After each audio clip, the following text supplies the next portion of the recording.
So it's a paper about transaction data in financial markets.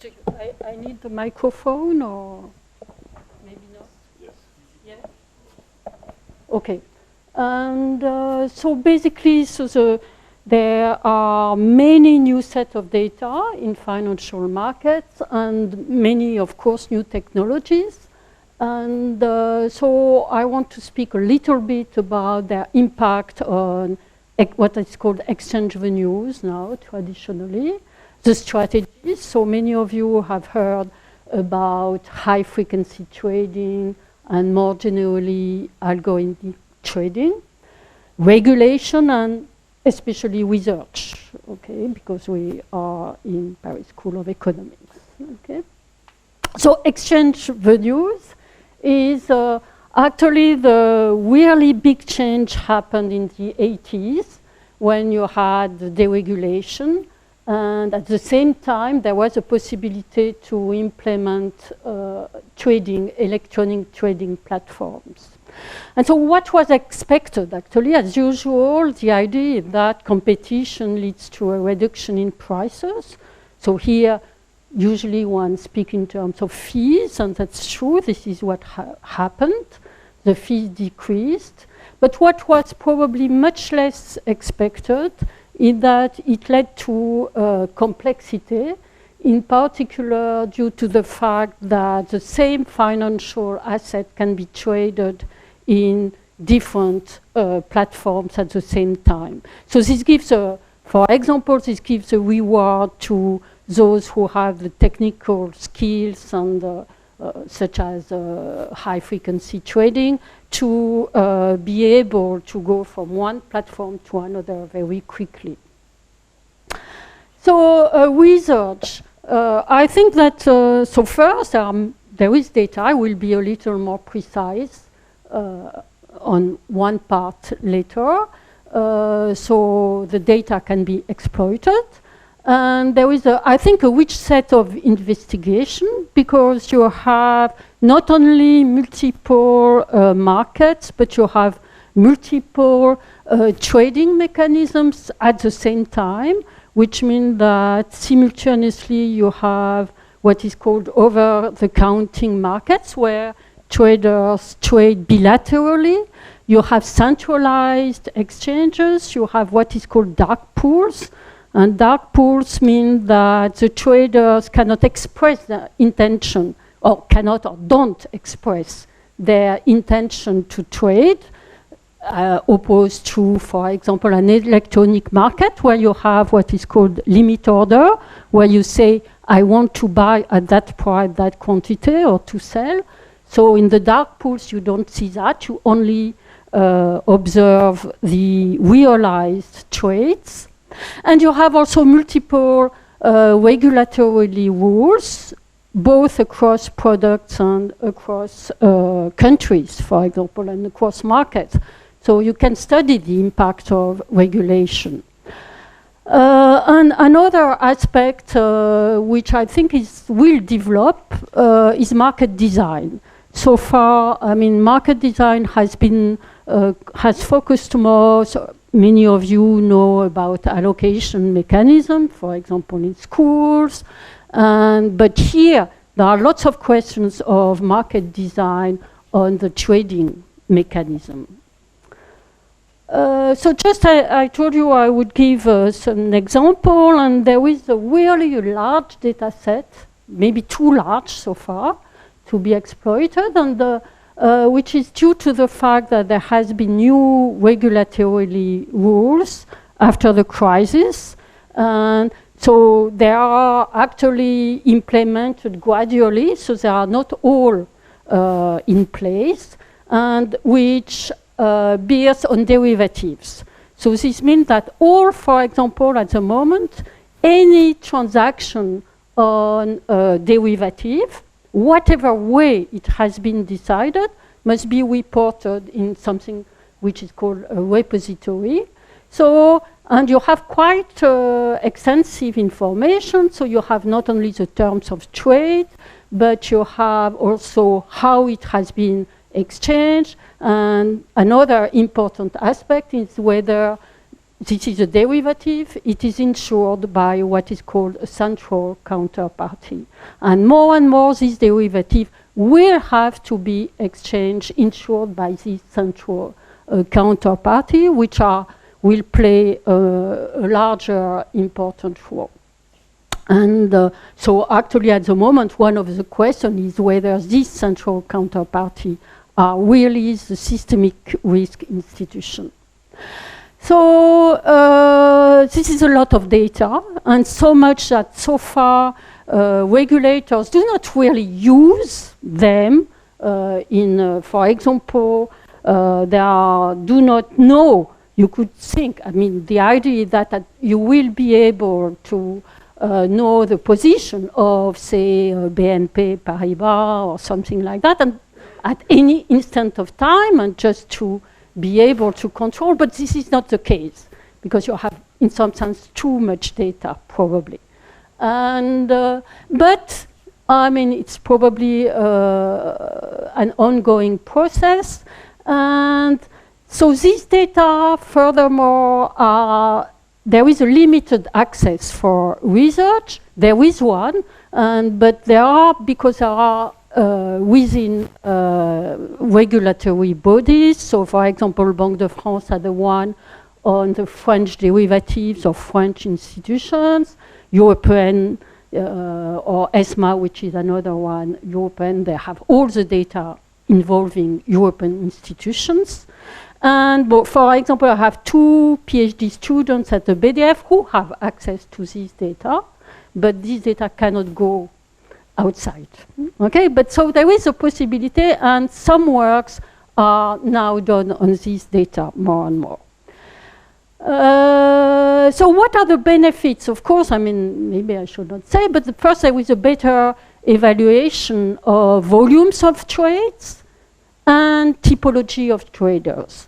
And in particular, you can have works on the network of bilateral trades. I will show you some figures. And so far, this work have shown the increasingly important role of intermediaries on some markets, and I will show you some figures. And maybe some of the new rules give an increasing role to some of the what is called dealers. I will show you later on. And there has been some paper who have also shown that there is a huge price discrimination against non-financial clients in the derivatives markets on currencies. So this means that a lot can be done, and very little has been done so far using this data, okay? Because just they are available, they have been available very recently. So just I told you that some studies show the huge role of intermediaries. So I am not sure that you can see that, but for example here it's data on CDS on sovereigns. There are German, Italian, and French. And as you see, there are some participants, and so dealers. It should be said that the dealer is not the little drug dealers, okay? So these are the really huge. There are not so many institutions that are called dealers, around 20, 25, all in all Occidental countries. And so as you see, they have more than 75% of the notionals. They trade more in gross, what is called gross, okay? So what they trade is more than 75. So I have not the percentage here, but for the net, it's much smaller. So divided by more than 2,000. So this shows that they are really intermediaries, so they don't keep their positions. And it's not the same for the others, so the net is always smaller, but you have not such a divergence, okay? And the role of these dealers, one can show, has increased more because I have no time, or not true explanation, okay? And as you see, another remark, it's just to show that you can do a lot and I will show you after, is that these dealers, you have the number of counterparties, it's only 15, okay? And they trade 75% of the notional. Well, they trade between themselves, okay? So why do they exchange so much? It's not well explained, at least I think so. Another example, so you have, of course, lots now. It's quite easy to obtain this kind of figures when you have data. But so this is the order flow. So this is different set of data. It's about over-the-counter market on US municipal bonds, which has a strange organization. Oh, it's not the same as in Europe. And as you see, it's extremely complex in some sense, okay? And so they had the access, again, because there was a new regulation on these exchanges. So they have the access to all the exchanges. And so you find, of course, you have always this type of figures but it is because it is by design. You put the one who have only, say, a very little transaction at the boundary, and those who have lots of transaction in the middle. So it looks like a core, what is called core periphery network, but one can give more precise. And if you want to see a little more, here you just keep the most active dealers, okay? And so you can study this exchange, and again, you can think that, but you need to do a little more than a picture, that you have a core periphery network, and you can study also what is called the chain of intermediaries. There are some studies now to try to understand why you have this chain of intermediaries. So it can belong to go from somebody who buy to somebody who sell, or maybe the other way around. So a chain of intermediaries. And and now I come to the other aspect, is that the emergence of, as I said, these multiple platforms due to, in part, new regulation. Whoa, okay. Maybe I don't need one. Oh, okay, and facilitate the benefit due to speed. So this is for the high frequency trading. And 80, it's algo trading or automatic trading, which is not necessarily very quick, actually. What is called HFT is a part of algorithmic trading. So there is a kind of definition, at least in the US, so who is an HFT? And one in particular is that an HFT has basically a null position at the end of the day. Okay? So these traders are not investors. They try to whoops. Ah, okay. Okay, merci. Okay. Yeah. So one of the questions is what is the impact of these very maybe not so much sophisticated, but actually very fast traders on various parameters such as volatility, transaction cost, and liquidity. And so I will just show you. I am not sure you see, but to show you that really there is no definite answer on that question. So it's not clear whether it depends on the market, because as I told you, there are many different trading mechanisms. Why? I am not sure that you see, but so here on the left, there is a list of papers. So some are based on simulations, some are theoretical, some are based on real data, which require for some of them to try to identify who is an HFT, or at least a proportion of high-frequency trading, which might not be so easy. And on the right, you have whether volatility has increased, decreased, or there is an answer. And if you see, you will see that there are some ambiguous, there are some increase, and there are some decrease. So really, no definite answer. So one of the questions is that, do we have the good tool to analyze this data?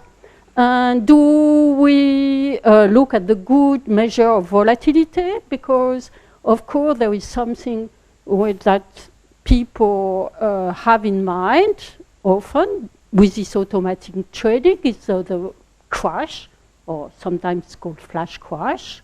And another aspect is that this analysis do not take into account the fact that traders, may choose that platform or switch from a platform to another one.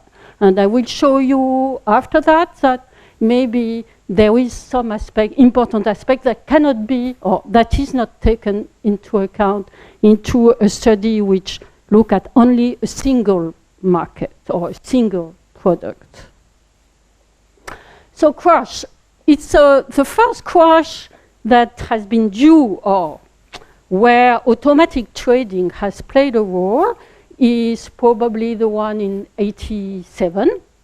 And so there has been a trial, a lot of discussion to know whether the crash has been generated or only amplified by the use of automatic trading, which was at the time it was a herding technique for people who sold options.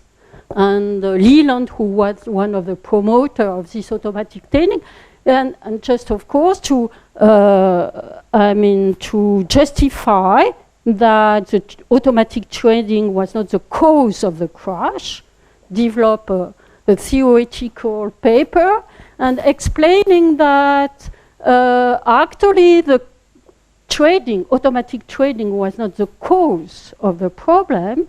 It was due to the fact that the other traders did not understand the algorithm trading.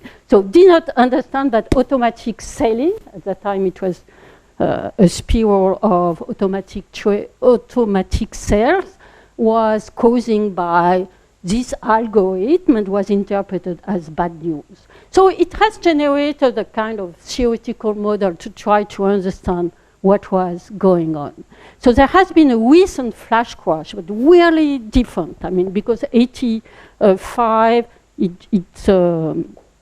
it lasted for some time, but the flash crash in May 6 was just 2 hours, something like that. But here, it would have been initiated by a mistake in some sense, erroneous order. And then all the algorithms actually took the same type of position. And now there is a word for that, which is algorithm herding. So some people think that one of the problems is that these algorithms are the same, and when basically the same. So when there is something happening quite important, then they all take the same directions, and this amplifies the phenomena. But, well, it's an example. One can think that many things can happen actually with these algorithms. And so I just want to point to something which is a directive, I don't know, of EU, which of course is concerned about algorithms. And what do they say? They say, okay, an investment firm that engages in algorithmic trading shall have the effective systems and with controls suitable to the business it operates to ensure that its trading systems are resilient and prevent the sending of erroneous order that may contribute to, it's just that, okay? And I really think that it's too vague, and in some sense, it points to, when it speaks about the disorderly market, it points to the fact that a trader may have an influence on the whole market. So you have potentially huge externalities as it happened in the flash crash. Okay? But they ask, so the directive asks the traders and the institution to control these externalities. So probably, it's not enough, no? I don't know. And importantly, I think it's because algorithms interact between each other. Okay, so there is a beginning now. For example, at the London Stock Exchange, they ask the institutions to report if they use some automatic trading. They are required not to use the exchange to test their algorithm, so they offer a platform to test. So I don't know how it is made, but so the stock exchange also realized that you need a little bit of testing, not only, but I think what is important is not only testing one algorithm in isolation, but testing the algorithms simultaneously to see how they interact. But is there any reason to believe that these algorithms are more hardened than humans?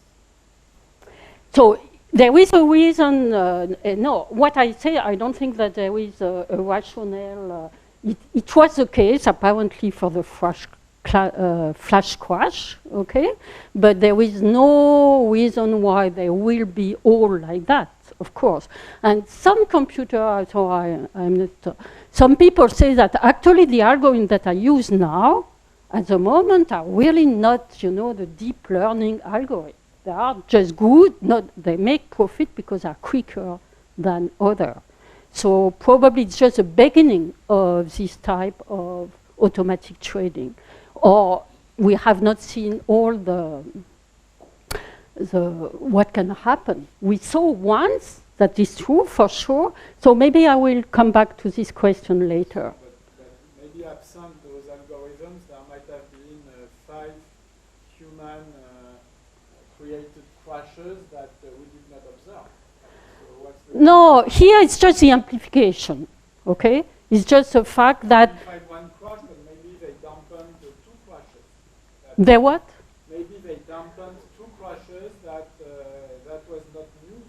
It seems that so far, maybe it's just because they are not very sophisticated, and they are all basically... Yes, and so they behave the same way. Well, that's a question. Okay, this one. Okay. So just another. So just to develop this idea that if you want really to test or, in some sense, to control these algorithms, you should have them interact together. Okay. And because that's a problem, it's the interaction. So it seems that somebody suggests to me that one way is to use the API. I know that Emmanuel Bakri also uses this term. And that, for example, the regulator could ask to the different institutions, okay, to have this API to request what they would do. So this means that you can simulate the workings of the algorithm simultaneously without knowing the algorithm, because that's the point, is that the institutions do not want to give their algorithm, okay? And so probably there are ways to implement this type of test, or crash test, we could say. So is it enough? I don't know.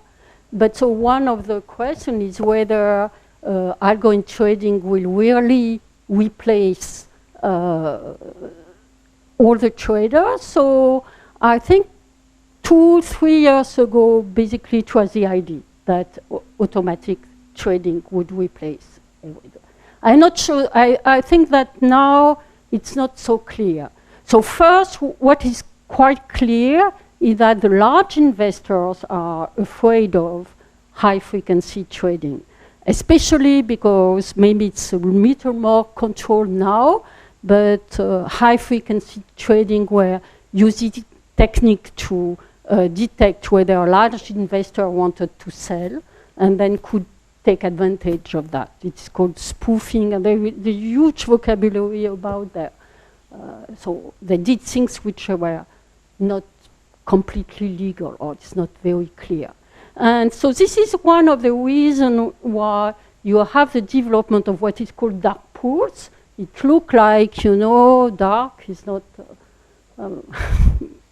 something obscure, but apparently it's one of the reasons is the HFT, because then they trade between, in a way where, as I said before, it's not like in a limit order market or with electronic platform.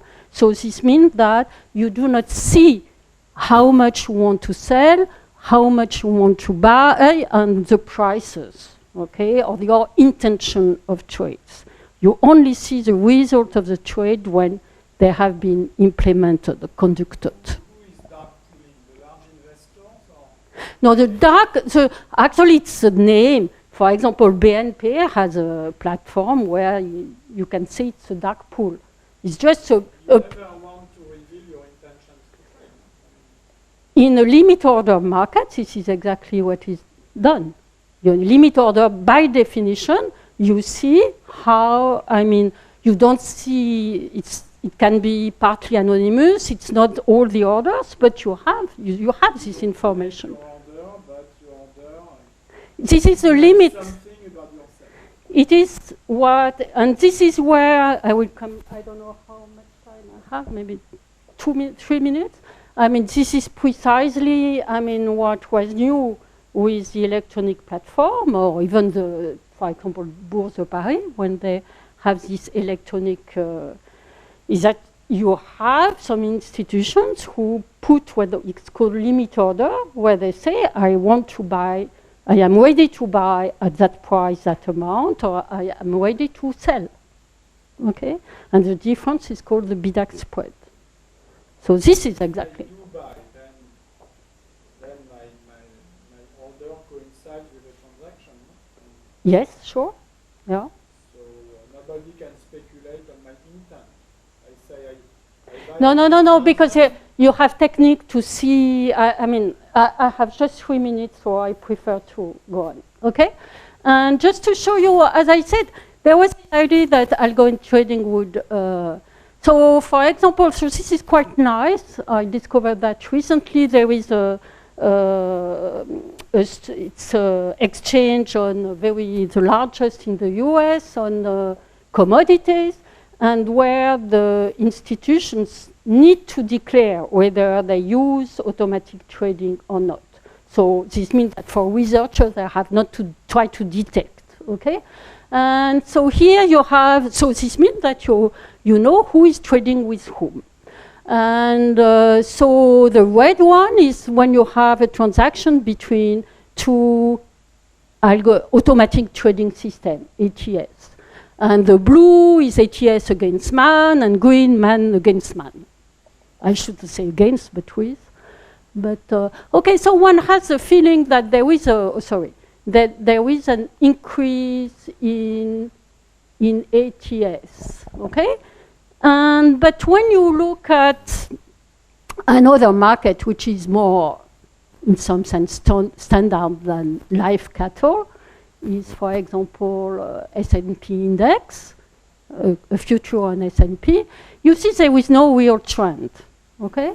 So this is a little bit, so studies have to be done, but you have still, I mean, maybe there is a kind of level for automatic trading, okay, beyond which it is no longer profitable, okay, because otherwise it's just this algorithm which are, in some places, are basically playing a kind of zero-sum games. And so there is, it's not really clear what will happen next, okay? And this is why I think that developing model where you choose the platforms you play, I mean, are probably important, okay?